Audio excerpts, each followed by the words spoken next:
Hey guys, welcome back. I've been just really wanting to know what's wrong with this thing. Those of you who watch the channel will know this thing is feeling sick. And I want to get that engine out so I can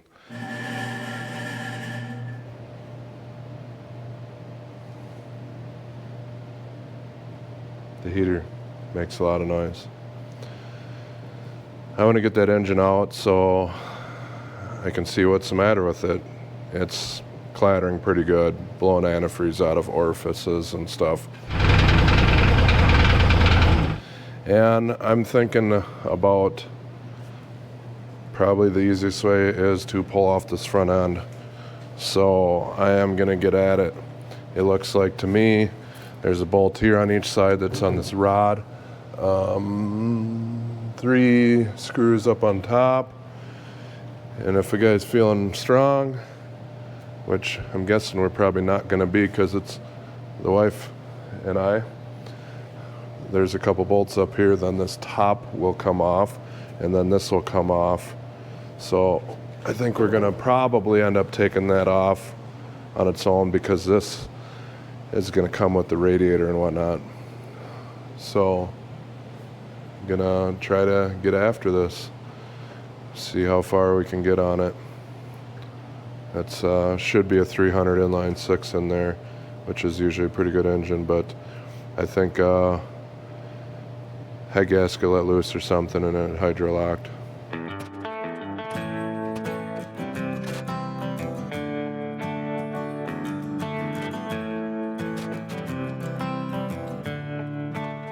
Well, the hood wasn't too bad, but somebody made it seem way heavier than it was.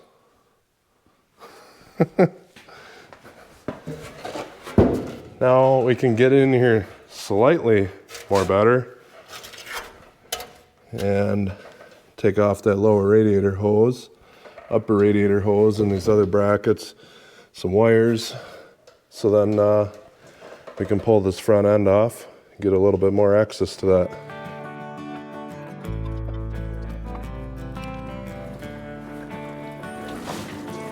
Push it up, there you go.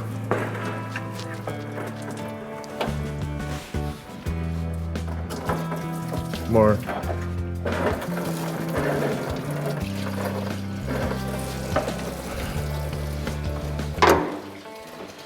That took a little bit of doing, but got a fair amount of it in the pan.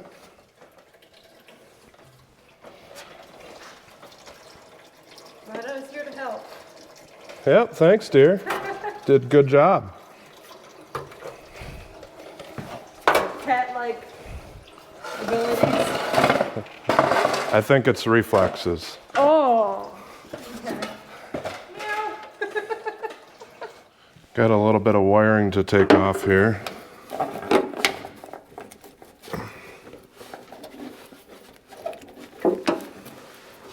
Oh, this stuff hasn't been apart.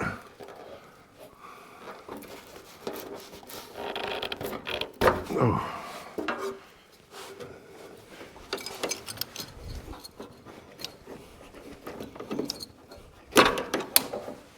Breaking some stuff.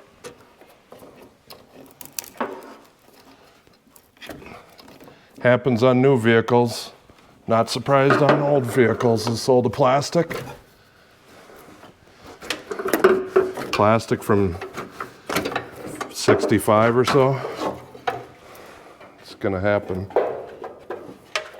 I think that stuff could just be unhooked and left with the cab.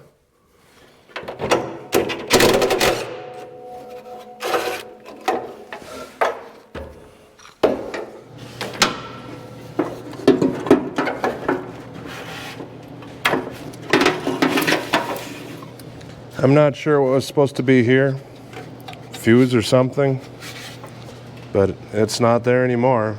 And then they just have the wires bolted together,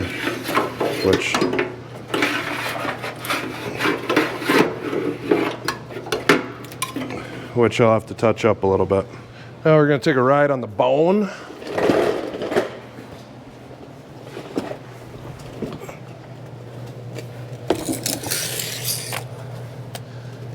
because there's a couple bolts right here on each side.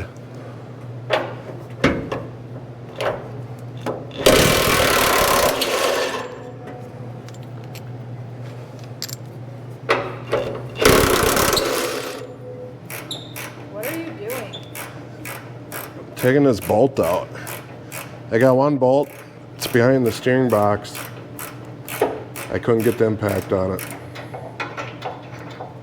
So, using the ratcheting wrench.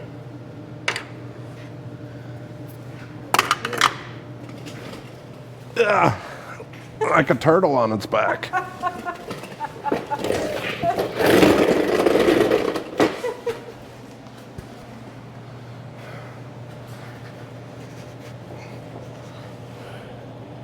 Still seems attached.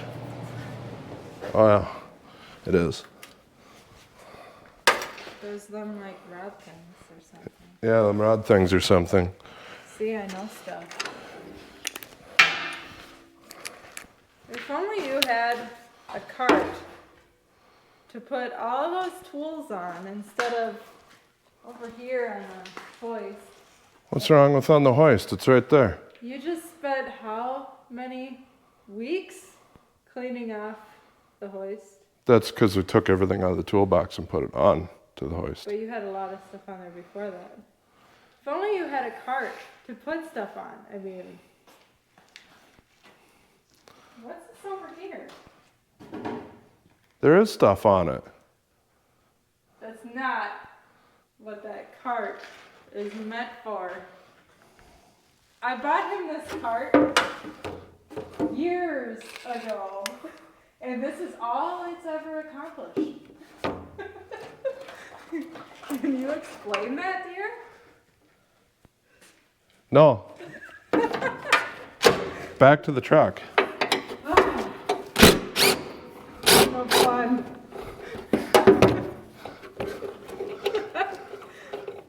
What am I supposed to say? I'm a messy person. Yeah, you are. I don't like being a messy person.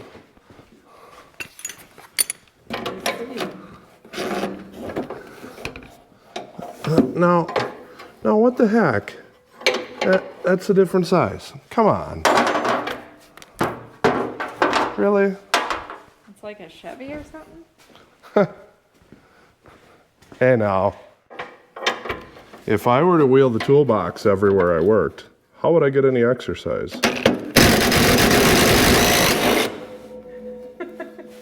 Well, the toolbox is probably really heavy, so it would probably be kind of hard to pull. But still, that little bit of grunting, you get more exercise walking. But it takes more time to do your projects. At least I'm not looking for the tools. How's this come off here?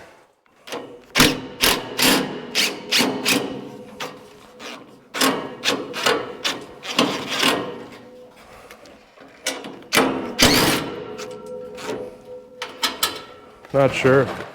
I've never had one of these apart. I'm not sure if there's something behind here.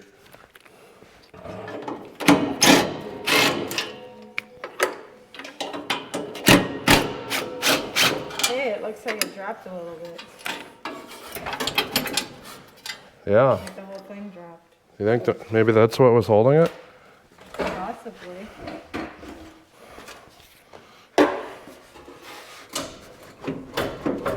Still attached. There's some more bolts up here. I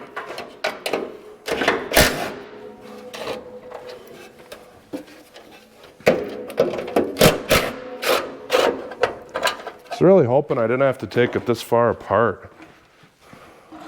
So everything needs to be realigned then, you know?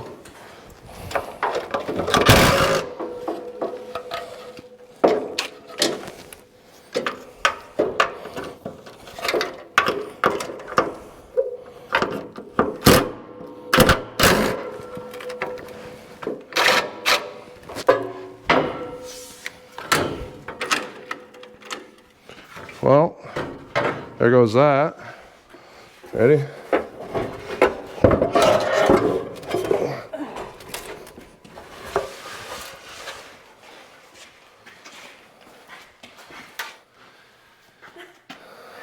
are you doing? You could have just went that way. I gotta go the hard way. You ever feel that men and women can't communicate? She doesn't seem to know when I say words how to do stuff. That's a greasy mess right there. Well, we get pulling parts. Well, the wife had to take off for work, so I'm here by myself. I think I got this thing pretty well ready to be pulled. One thing I find interesting on these trucks is the power steering and the steering in general. On the smaller trucks, the steering shaft was part of the gearbox pretty much. It was mounted back further. This one has a more modern shaft setup, but then the power steering is kind of funny. You got the pump and the reservoir, but then you have a manual gearbox. And connected to that manual gearbox, you have this apparatus. That senses when you're applying force manually, and then it sends hydraulic pressure down there to a cylinder, and that's what actually does the assist. But I think I got this thing about ready to go. I'm gonna try pulling it out of here. This is the first time I've used this hoist, and it's a little bit different than my other one. It's got these adjustable legs, no markings to tell you how far to put anything out to be safe or anything, including up here, where my old one had different pin locations. But my buddy Jake just needed a engine hoist, so I had this one that I bought with a bunch of other shop tools, and I had never used it. It seemed to be a little bit more sturdy than the other one, just the way it looks, but a little less user-friendly, so I'm gonna give it a try. And this is actually, I believe, the first time I've used this thing.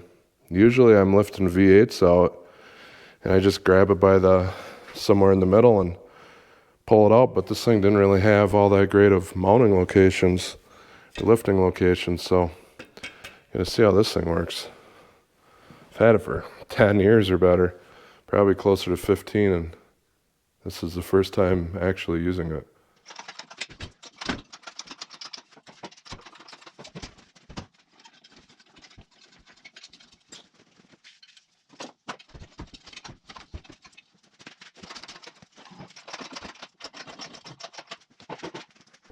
Well, that's nice, isn't it?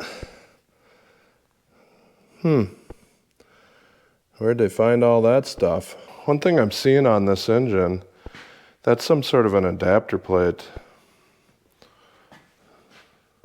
to bolt to that bell housing. I'm not sure if that is the 330 medium duty engine bolt pattern or what.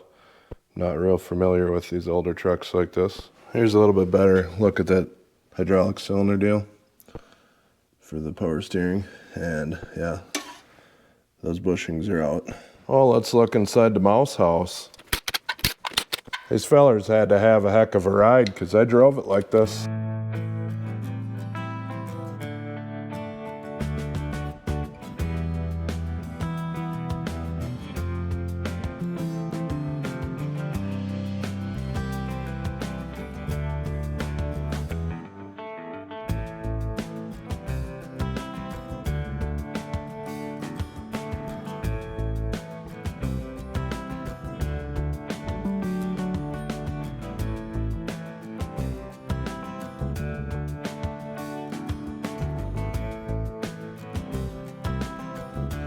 Well, I had a little bit of audio trouble. Apparently, you have to charge the, wireless microphones every once in a while. Well, anyways, got the engine all pulled out, the oil drained, and the majority of the oil here is antifreeze. The antifreeze was coming out of the crank bolt holes. So I'm guessing there's like a cracked cylinder or something in here. I'll have to pull it apart and check it out, but I'm under strict orders from the wife that I'm not to do this, pulling it apart, until she's here. She wants to help. She wants to see what makes one of these tick hands-on. She's a hands-on learner. So that's going to have to wait. But I did pull this out of the weeds. I had this from late 80s Ford pickup that I scrapped out this summer. You can see I just had it laying in the grass. I had to dig it out of the snow, drug it in here. And this thing was actually stuck when I brought it in here. I didn't film any of it, but all I did to free it up is I took the Schrader valve out of my compression tester and I put a little bit of air in it and it spun. So then I rotated it over with the wrench a little bit by hand, and then I hooked up the cables and spun it over for a little bit with the starter. And yep, just like that one, there's Big Mouse Nest up in the clutch. So I did a compression test on it. They're all real good, except for number one. I think, and one other one's a little bit low. But I think the deal with those two cylinders is, you know, the engine was probably stopped with those valves open just a little bit. So they probably got some crustaceans or something in there. And once it runs a little bit, it might clear that out. Or it might not. But it's not like it's no compression in those cylinders. There's some. And you can hear they're leaking out the exhaust. Well, guys, wife is helping me a little bit again. We got this engine pretty well stripped down. Figured you didn't really need to see much of that. Pretty standard stuff. See if you guys can figure out which cylinder is the bad cylinder by looking in these holes. I'll try to get you some light in there.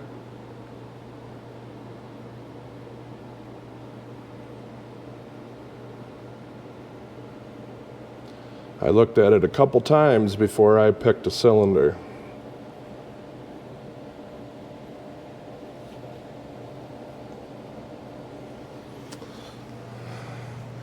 Wife is going to go and pull off the plug wires and the spark plugs, and we're going to take a look at them. So she is very, very green at working on engines. So usually is what I do is I give them a little bit of a twist, because sometimes the rubber sticks to the plug and you just pull them off. So you give it a try. Like this? Yeah.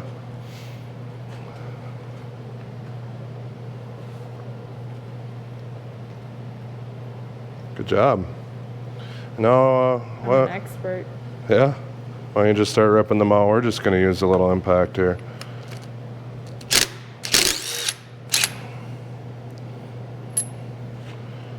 Well, that one's got a broken porcelain. That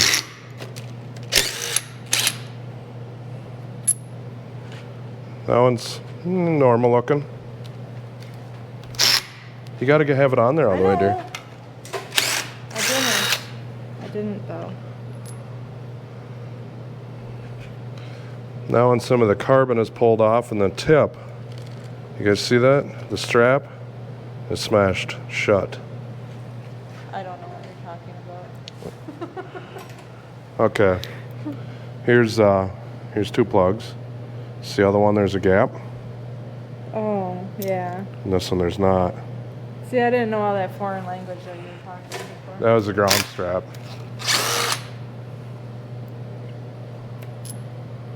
This one looks normal. I can never tell if I'm on it. You're on it now. Yeah. Pretty normal looking. You're not on it. There you go. And that one looks pretty average too. So, were you guys right? That number 3 was the issue? I mean, I don't know what's going on in number 1 that some of the porcelain broke off in there, but the number 3 has the smashed ground strap. So we're gonna get some more stuff pulled off here, and we're gonna see what's going on in here, one way or another. This thing seems to be pretty stuck.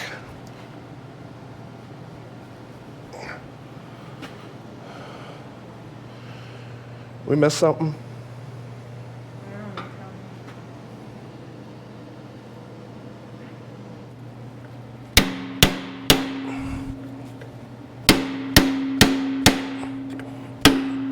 Looks like it's loose now.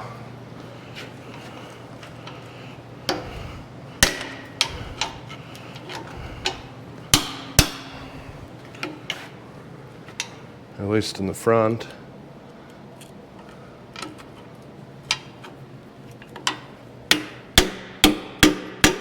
There we go. That should be nice and heavy. And it's dirty.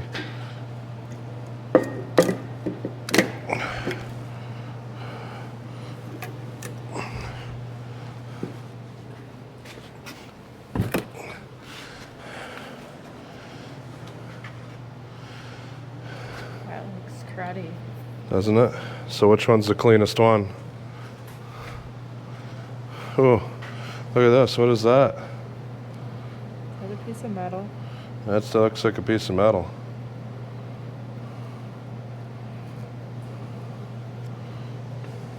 This one looks the cleanest. You don't think this one is? There's like not much carbon on there. This one either. That metal thing was pounding around. I thought it looked like gross or something. Well, yeah, but the carbon. Look at all them marks there from that pounding around in there. Nice. No, I still think that this is the bad one because it's clean. And there's also metal in that one. Yummy. I couldn't turn this over by hand before. There we go. Oh, yeah. Watch number 3 there. Oh. It doesn't really move. Well, that's at the bottom though. I was wrong. Oh, there it comes up. You see how there's not much for carbon on that one compared to this one? Oh. That's because the water, the antifreeze washed it off.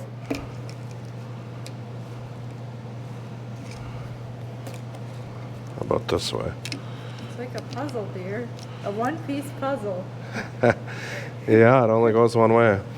So it doesn't look like it was really blowing out anywhere.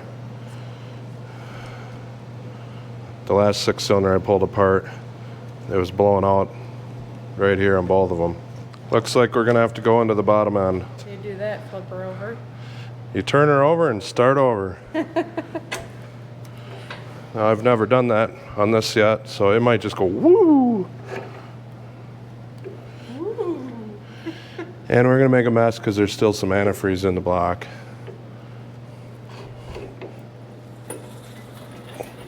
Try to contain as much of that as possible.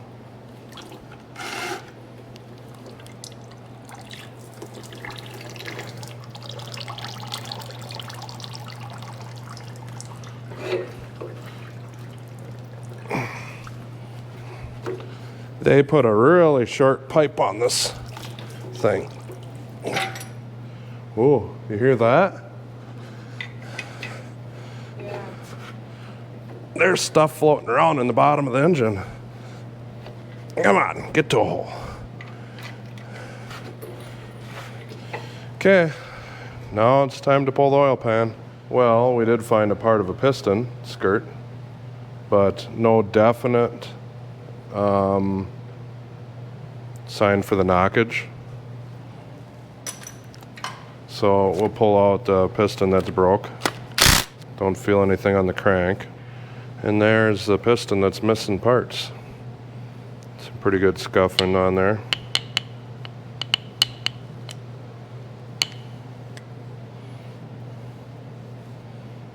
A little bit of wear. There's some scoring in there. Still don't really feel anything on the crank. Something got in there a little bit. Well, these rings are stuck, except for the top one. Oh yeah, that's pretty clear now. Right there. You guys see that? She's all busted. So it's my thoughts that got a little antifreeze in there, maybe from a weeping head gasket, and it hydrolocked and cracked that cylinder. It's cracked over here. It's cracked over here. It's pretty rough.